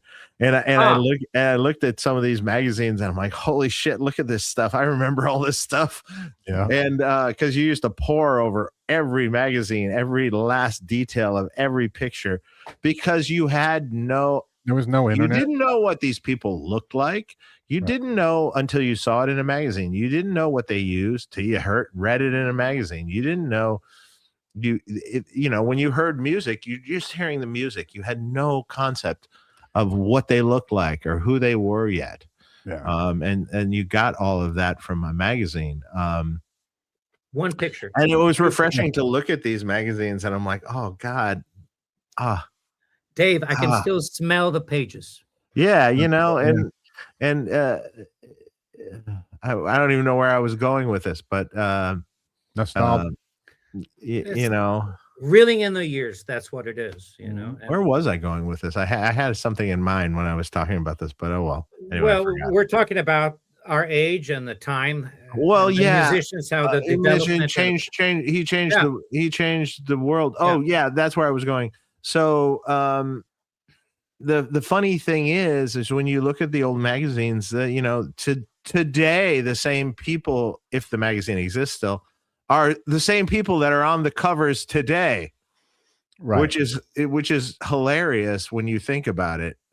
No one replaced them on the covers, and you know, it was still, oh my God, look, Jimmy Page is on the cover again. Oh my God, you know, so and so is on the Eddie Van Halen. Oh God, he's been on the cover 10 million times. Yeah. And like Steve Vai, this they that sell the most. Those covers. I sell the mean, most. they you know, I don't know if anyone buys a magazine. I don't think there's really any magazines Well, much before anymore, but yeah, still when they do them. but it, you know, it's funny because no one's replaced them. Yeah. Now With have the a same few impact, guys. which You is got a few interesting. John few- Mayer, here and there. Well, yeah, sure. You have a John few Mayer. guys here and there, and then you have some newer school guys that, but I don't know if they've really had the same impact or the same kind of. I don't know if you're ever going to get that again. the times have changed. It's a different thing. Yeah. It's a different. So I live in the past, guys. I'm not afraid to tell you. Oh yeah, Hey, most I of the live music in I the listen past. to. America, well, back then, that's it. Tube amp, that's guitars, Gibson and Fender. Thank you. That's it for me. So I live in the past. Again, I was flashed. My read-only memory was flashed back then.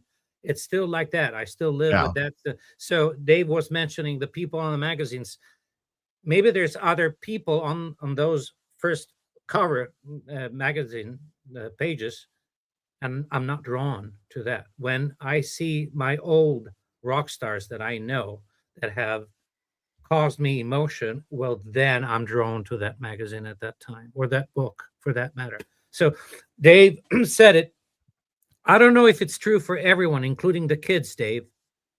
I don't know if the newer generations are drawn to those cover magazines by the. Well, no, I mean, I don't think they exist anymore. So I am, but I don't know, You the know. newer generations. I don't know. Yeah, most aren't.